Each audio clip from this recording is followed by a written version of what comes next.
Oi pessoal, espero que vocês estejam bem nessa loucura toda dessa pandemia. E, bom, a última vez que a gente se viu, a gente estava falando um pouco sobre diversidade celular e a importância da célula.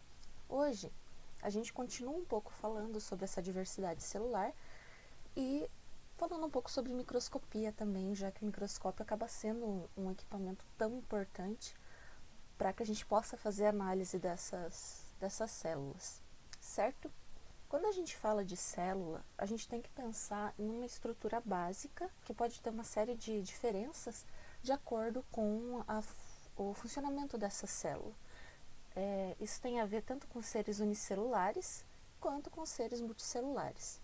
Então, pensando em um ser unicelular, dependendo de onde esse ser unicelular vive, dependendo de quais são as condições, dependendo, enfim, de uma série de fatores de metabolismo e tudo mais,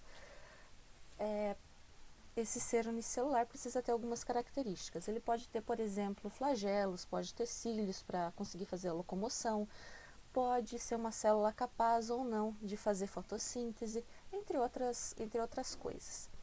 Por outro lado, quando a gente pensa em um ser vivo multicelular, como nós, por exemplo, a gente tem que pensar que nós temos uma série de células e que essas células precisam dividir trabalho no nosso corpo. Então, uma coisa que o meu neurônio faz, por exemplo, uma célula da minha pele não tem condições de fazer. Mesmo que, de forma geral, essas células todas compartilhem o mesmo DNA. Lembrando que praticamente tudo na biologia tem exceções, e isso também tem exceções. No caso, por exemplo, as hemácias, elas são células anucleadas que no processo de diferenciação, para que elas consigam cumprir bem a sua função de circular aí por todo o corpo, elas acabam perdendo o núcleo, tá? Enfim, existem outros exemplos. Então, no ser vivo multicelular, eu preciso que as células consigam fazer funções diferentes para que esse organismo multicelular funcione adequadamente. Mesmo assim, quando a gente pensa na estrutura básica da célula, nós temos dois grandes grupos nos quais a gente acaba dividindo, né, todas essas diferentes células que existem. E esses dois grupos são as células procariontes e as células eucariontes. Essa divisão atualmente não é uma divisão 100% correta, por assim dizer, porque atualmente a gente divide todos os seres vivos em 3 grandes grupos, né, que a gente chama de domínios. Esses domínios são os domínios bactéria, arqueia e eucária. Tá? O que a gente chama de célula eucarionte vai ser encontrado somente no domínio eucária. O que a gente chama de célula procarionte, a célula procarionte bem característica, a gente encontra no domínio bactéria. Porém, esse domínio arqueia, que eu falei para vocês, ele acaba tendo estruturas, né, tendo características intermediárias entre bactéria e eucária, por causa da forma que a evolução ocorreu, né, ao longo da evolução da vida. No domínio bactéria, a gente tem as bactérias, como seria esperado. Essas bactérias, elas incluem desde bactérias que são úteis para nós, né, como as bactérias que a gente usa para fazer o iogurte, por exemplo, até bactérias que são patogênicas. E uma série de outras bactérias que vivem por aí e a gente nem pensa muito nelas, mas elas são necessárias para uma série de coisas, entre elas ciclagem de nutrientes, enfim. No domínio eucária vão estar basicamente a maior parte das coisas que vocês pensam quando vocês pensam em um ser vivo. Então, nós estamos no domínio eucária, as plantas estão no domínio eucária, então mamíferos estão no domínio eucária, peixes estão no domínio eucária, vermes estão no domínio eucária. Então, todos esses seres vivos multicelulares estão no domínio eucária. A célula do domínio eucária é uma célula um tanto quanto mais complexa na questão de compartimentalização. Tá? E todos esses seres vivos estão, então, nesse domínio que a gente chama de eucário. O domínio arqueia, por outro lado, é um domínio um pouco mais complicado. Ele tem só seres vivos unicelulares também, e é nesse grupo que estão, por exemplo, as arquibactérias que vivem em ambientes extremos, como locais com pH muito alto, com temperatura muito alta, enfim, com essas características. O nosso enfoque na biologia celular vai ser principalmente a célula eucarionte, mas antes da gente começar, eu preciso que vocês entendam pelo menos o básico de como diferenciar esses tipos celulares, tá? Na microbiologia, vocês acabam estudando mais bactéria e arqueia, então nosso enfoque vai ser na célula eucarionte. Mas como que eu consigo diferenciar esses dois grandes grupos de célula, então as células procariontes e as células eucariontes? Cada tipo de célula tem uma série de características, tá? A característica mais básica, mais primordial para você conseguir diferenciar uma célula procarionte de uma célula eucarionte é a presença ou não de compartimentos intracelulares. O que são esses compartimentos intracelulares? Quando você pensa em uma célula procarionte, você tem que imaginar que essa célula tem uma espécie de envoltório, né? Por quê? Porque se não tivesse algo definindo o que é dentro e o que é fora da célula, basicamente não existe nada. Então você tem uma espécie de envoltório e dentro desse envoltório você tem uma série de componentes aí que são essenciais para a célula que vão estar jogados, entre aspas, tá? ali dentro da célula. Quando você pensa em uma célula eucarionte, você tem que pensar que, mais uma vez, eu tenho esse envoltório, tá? E dentro desse envoltório, eu tenho compartimentos, eu tenho espaços definidos para uma série de coisas também que ficam ali dentro da célula. Uma forma de pensar, de imaginar isso, é como se a célula procarionte fosse uma casa, né, que tivesse só a parede de fora e não tivesse divisões, paredes internas. Então todos os cômodos eles ficariam juntos. Você teria sala, você teria cozinha, você teria banheiro, tudo em um grande cômodo. Por outro lado, a célula eucarionte é mais ou menos a casa como a gente conhece. Então você tem a parede externa, né, que define o que é dentro e fora da casa, e dentro você tem uma série de cômodos, onde você coloca funções específicas. Então você não vai na cozinha fazer o que você faria no banheiro, você tem locais específicos para fazer cada uma das coisas. E como vocês podem imaginar, isso é bastante relevante quando você pensa em questões de metabolismo, não misturar as coisas e tudo mais. Isso implica também uma série de características que vocês vão ver ao longo do curso. Então, tem algumas coisas que a célula procarionte precisa fazer de uma forma um pouco diferente da célula eucarionte, porque todas as coisas estão no mesmo compartimento, né? Então, ela tem uma organização para algumas coisas um pouco diferente do que a célula eucarionte, né? Que, por outro lado, tem todos esses compartimentos. Uma outra questão é que a célula eucarionte, por ter todos esses compartimentos, ela precisa de alguma forma de comunicação entre esses compartimentos intracelulares, tá? E a gente vai falar sobre isso quando a gente estiver falando do que a gente chama de sistema de endomembranas, que é quando a gente fala de uma forma mais geral, né, sobre todos esses compartimentos intracelulares, tá? Mas é só isso, só essa característica que define que é um procarioto, uma célula procarionte, uma célula eucarionte? Não. Existem uma série de diferenças um pouco mais específicas, um pouco mais particulares, né? Mas se vocês forem lembrar de uma coisa só, lembrem-se disso, que a célula procarionte não tem compartimentos e a célula eucarionte tem compartimentos. Então, se vocês estiverem observando uma célula no microscópio, vocês olharem lá e verem que tem um núcleo, tem uma coisa redonda, bem separada dentro da célula, vocês estão vendo uma célula eucarionte. Se vocês não conseguem ver essas subdivisões, de nenhuma forma, a gente vai estar falando de uma célula procarionte. É claro que isso tem uma série de ressalvas, até porque a célula procarionte é uma célula muito menor do que uma célula eucarionte. Então, se vocês fossem observar, por exemplo, no microscópio de luz, que é o que a gente utiliza para as aulas práticas, vocês não iam conseguir ver muito essas diferenças internas da célula, porque a célula eucarionte seria uma célula grande, né? Vocês iam conseguir enxergar as divisões delas e tudo mais, mas a célula procarionte vocês veriam praticamente como um ponto. Então a célula procarionte ela é muito menor do que a célula eucarionte. E daí a gente vai para características que são um tanto quanto mais específicas, tá? O material genético da célula eucarionte e da célula procarionte fica organizado de formas diferentes. Isso vai ser bastante importante quando vocês chegarem lá na genética molecular e vocês forem estudar como que esse DNA funciona. Então, basicamente, na célula eucarionte, eu tenho um DNA.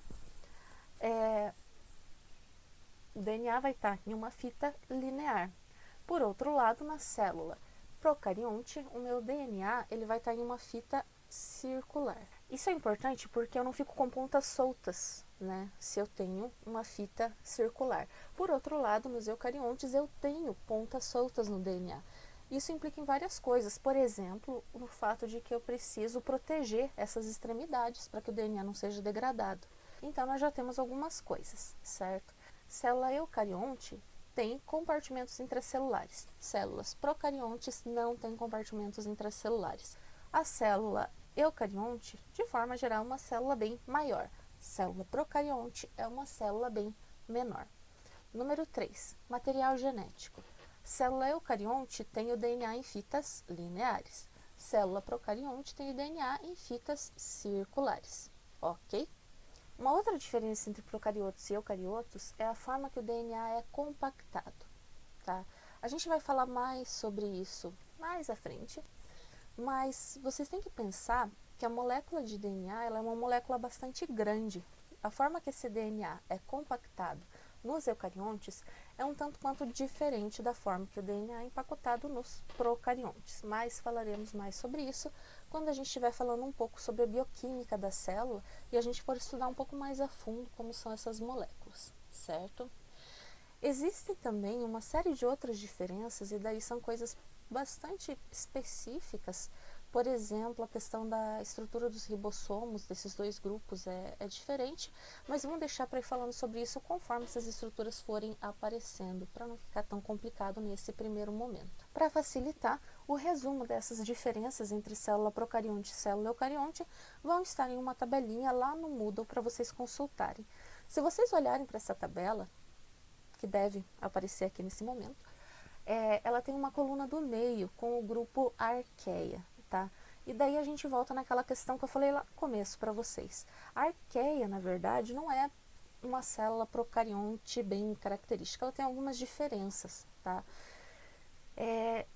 Essas diferenças acabam colocando a arqueia em um ponto intermediário entre o domínio bactéria e o domínio eucário. Então, algumas diferenças podem ser notadas aí no domínio arqueia. Essas diferenças foram algumas das coisas que permitiram separar as arqueias, né, as arquibactérias, em um grupo à parte do domínio bactéria. E para fechar a nossa conversa de hoje, eu queria conversar um pouco com vocês sobre microscopia. Tá? Eu acabei conversando com alguns de vocês já durante a primeira aula prática, né? Então pelo menos vocês tiveram a chance de ver o equipamento.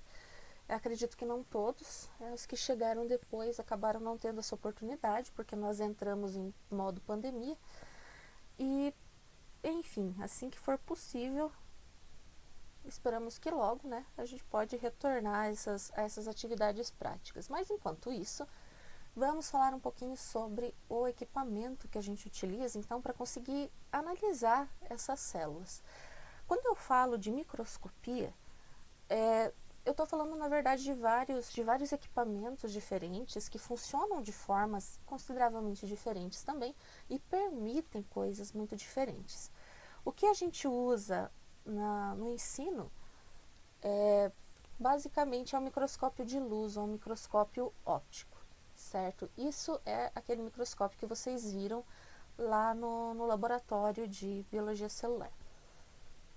Laboratório de microscopia, né, que é o nome certo, mas não deixa de ser o laboratório de biologia celular.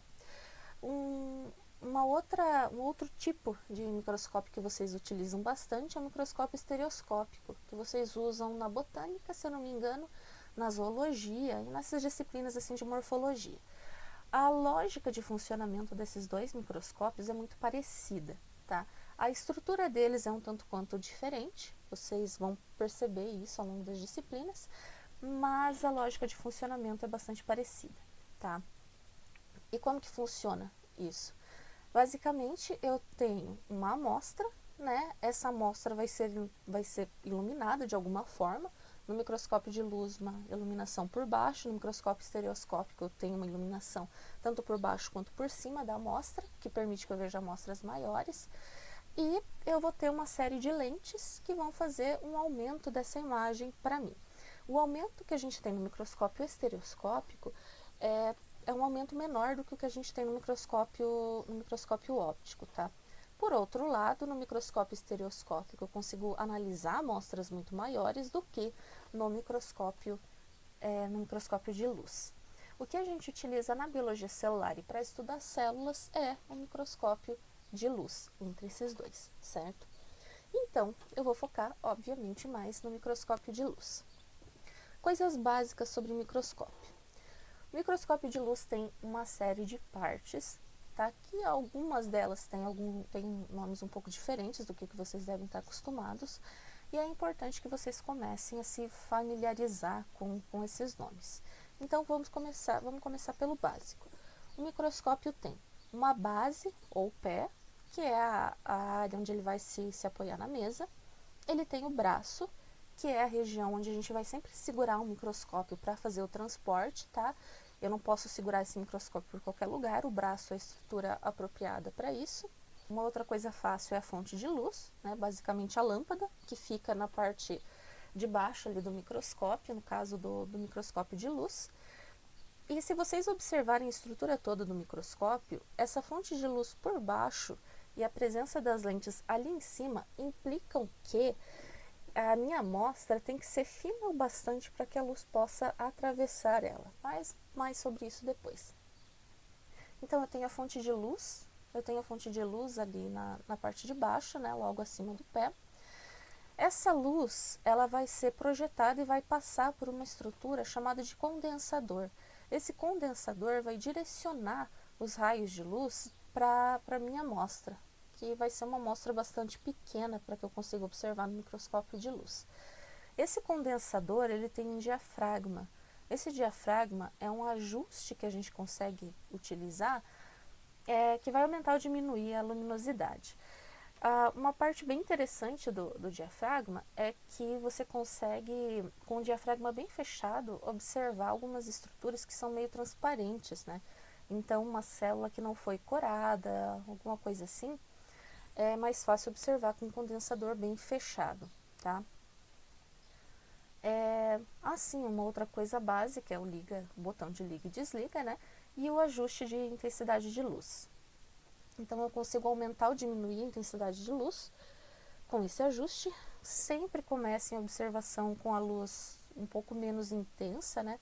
Porque senão vocês vão começar a observar e vão ficar cegos por causa da intensidade da luz, que é muito forte, chega a incomodar um pouco, tá? Então, sempre fazer o ajuste da luminosidade de acordo com o que vocês forem precisando, da menor intensidade para maior. Acima do condensador, eu tenho a mesa ou platina. Essa mesa, ela vai ser basicamente o suporte para eu colocar o meu material para observação. Esse material, ele precisa ser colocado em lâminas de vidro, mas a gente fala mais sobre isso daqui a pouco.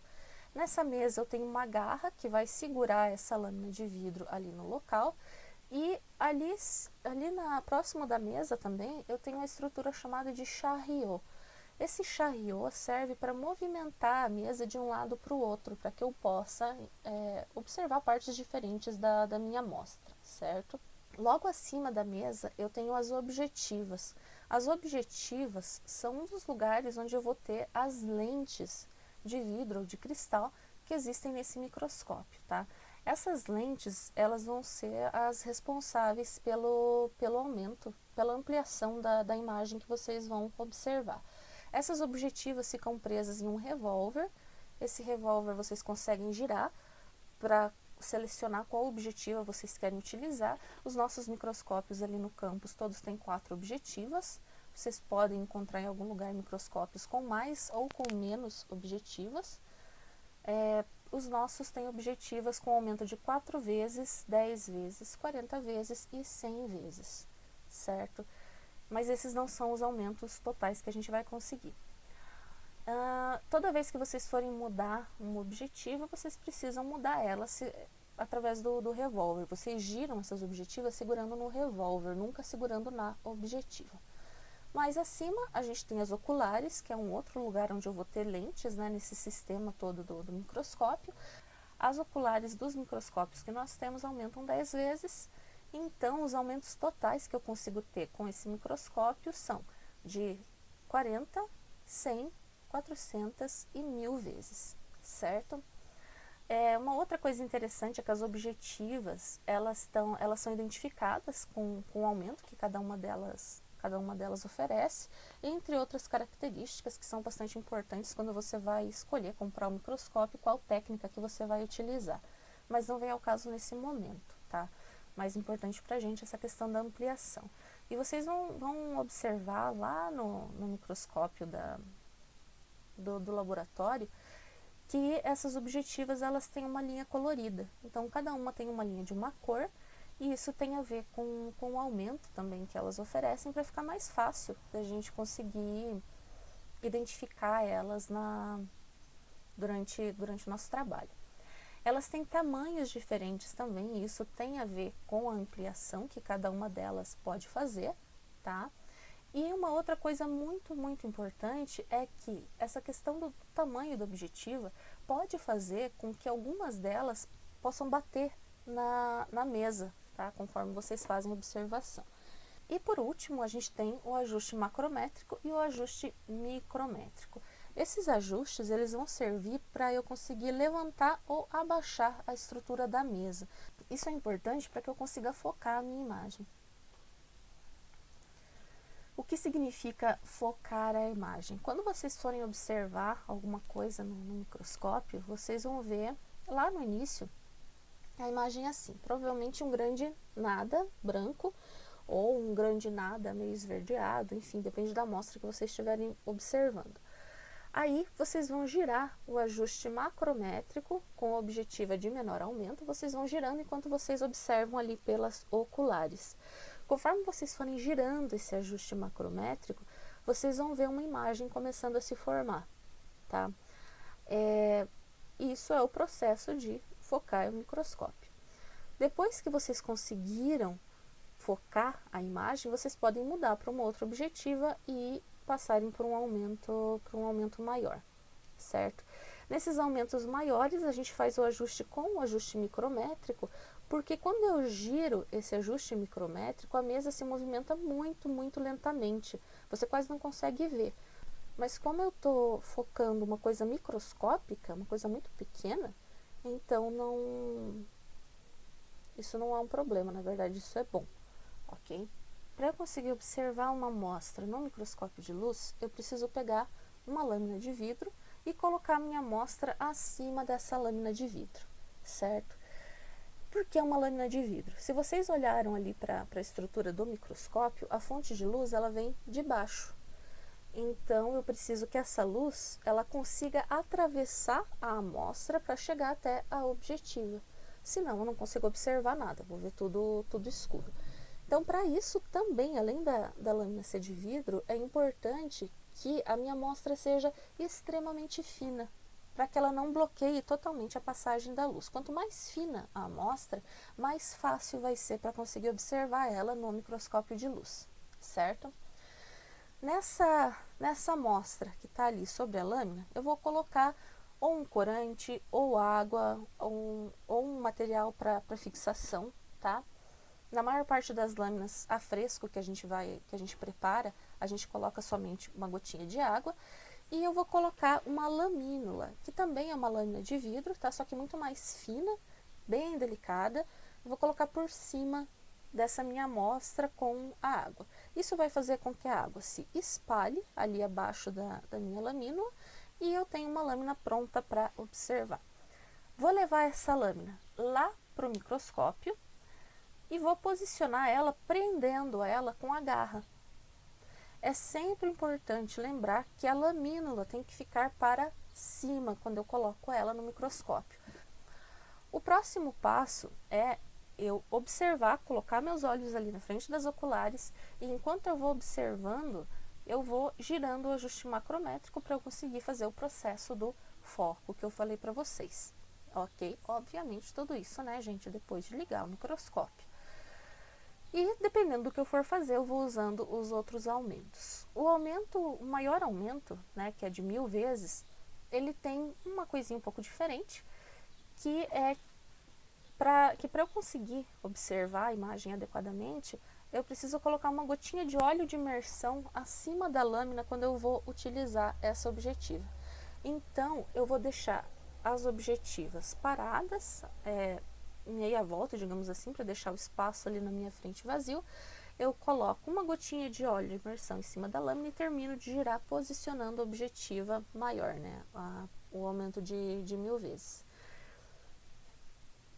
Depois que eu utilizar essa objetiva, é muito importante que eu limpe, que eu retire esse óleo, né, da objetiva. Aí tem uma série de soluções de limpeza que podem ser usadas para isso, desde éter até álcool, enfim. E dependendo da objetiva, o fabricante sugere alguma coisa em particular. Eu não posso de forma alguma deixar esse óleo de imersão entrar em contato com as outras objetivas, tá? Porque ele estraga as objetivas, e como você não usa realmente óleo de imersão nessas objetivas, a tendência é que você não limpe elas também, e esse óleo acabe ficando ali e forma uma crosta que depois ninguém consegue retirar, então estraga mesmo as objetivas. O tipo de imagem que vocês conseguem com o microscópio de luz pode variar. Isso porque vocês podem ou não usar corantes. Esses corantes eles podem permitir ou não que a amostra de vocês continue viva, né? Tem alguns corantes, alguns métodos de coloração que matam qualquer célula que tiver ali na amostra, e com isso vocês conseguem imagens diferentes. Eu vou deixar alguns links para vocês de gravações, né, de imagens de microscopia de luz, para que vocês possam dar uma olhada em o que vocês conseguem enxergar com esses microscópios. Se vocês quiserem entender um pouco mais sobre como funciona esse processo de ampliação, a gente precisa voltar lá para a física, né? Então vocês devem lembrar lá do ensino médio de vocês, que vocês estudaram a passagem de luz sobre diferentes tipos de lentes, né? Lentes côncavas, lentes convexas, e basicamente, quando a luz chega em uma dessas lentes, como eu tenho uma mudança de material, eu tenho um processo chamado de refração, que vai mudar a direção do raio de luz, ok? Eu uso esse princípio nas lentes do microscópio de luz, né, essa questão da refração, para que eu consiga mudar a direção desses raios de luz de forma que a imagem final que eu tenho acabe ficando uma imagem ampliada, tá? Então voltem lá para as coisinhas do ensino médio de vocês e vejam, deem uma olhada lá nas lentes, que elas podem gerar uma imagem virtual, invertida, uma imagem real, invertida, uma imagem real, enfim, dependendo do tipo de lente que vocês estão utilizando. Existem alguns experimentos muito interessantes com essa questão de formação de imagem no YouTube, vou deixar mais alguns links para vocês. E daí a gente vai agora para outro tipo de microscopia bastante importante, que é a microscopia eletrônica. O microscópio eletrônico é um equipamento bastante grande, é um equipamento caro, tá? Mas ele tem algumas possibilidades diferentes aí do microscópio de luz. Não são todas as situações que exigem um microscópio eletrônico, tá? Mas tem algumas que realmente só o microscópio eletrônico resolve. Quando eu falo microscópio eletrônico, eu preciso falar do microscópio eletrônico de transmissão e do microscópio eletrônico de varredura.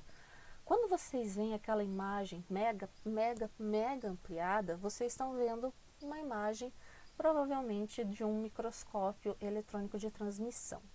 Como que esse microscópio funciona?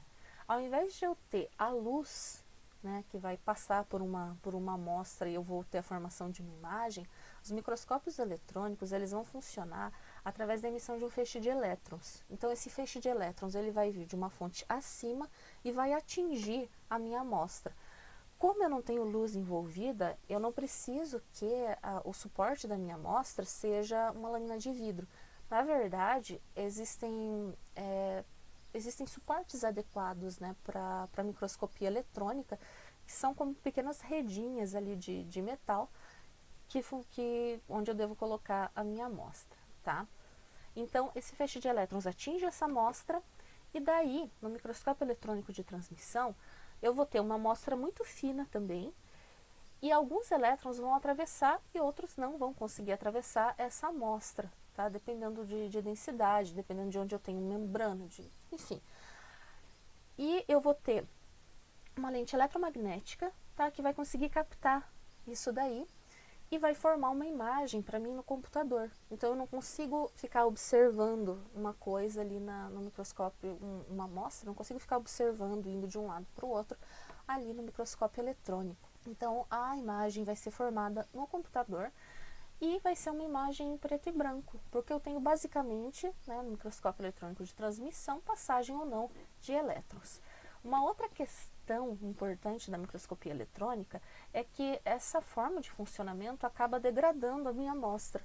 Tá? Então eu não consigo pegar inúmeras imagens de uma mesma amostra, porque a amostra vai se degradando conforme eu vou fazendo esse processo.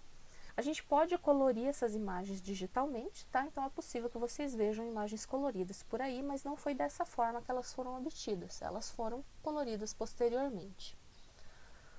O outro microscópio eletrônico que eu quero falar sobre o qual eu quero falar para vocês é o microscópio eletrônico de varredura.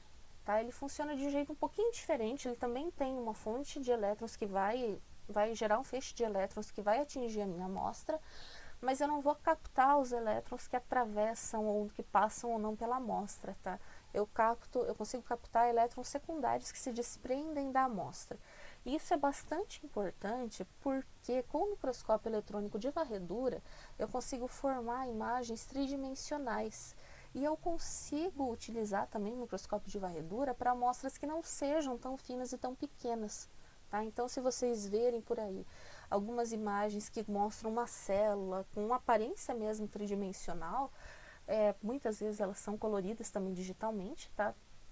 Embora elas sejam obtidas em preto e branco. Isso são imagens geradas a partir do microscópio eletrônico de varredura, ok? Muitas imagens são feitas de insetos, de pólen, enfim, de várias coisas, né? Por causa dessa característica de eu conseguir ver essa estrutura, né, tridimensional com esse microscópio. Além desses microscópios, tá, do microscópio eletrônico de varredura, do microscópio eletrônico de transmissão, do microscópio de luz, microscópio confocal, microscópio de fluorescência, existem uma série de outros microscópios, tá, de outros tipos de microscópios que conseguem trabalhar com coisas diferentes. Na falta das nossas aulas práticas, e como eu não posso só falar para todo mundo, vamos fazer um microscópio, para conseguir suprir um pouco a questão das nossas aulas práticas, eu vou trabalhar com vocês com um site que tem um microscópio virtual. Ele simula o que vocês têm que fazer, né, com o microscópio, e óbvio que não é a mesma coisa, mas ele vai nos ajudar um pouquinho, né, nessa questão da falta da prática, certo? Pessoal, hoje era isso, tá? Semana que vem a gente continua falando sobre as questões da bioquímica da célula e o que eu espero que vocês tenham aprendido hoje. Primeiro, como diferenciar uma célula procarionte de uma célula eucarionte. Célula procarionte é uma célula menor que não tem compartimentos intracelulares. Célula eucarionte é uma célula maior que tem compartimentos intracelulares, ok? Segunda coisa principal hoje, funcionamento de microscópio de luz. Então, o microscópio de luz, ele funciona através da incidência da luz, né, na minha amostra e um conjunto de lentes que vão fazer a ampliação da minha imagem, certo? Continuamos semana que vem, então. Se cuidem, tá? Cuidem da saúde de vocês e fiquem bem. Tchau, tchau.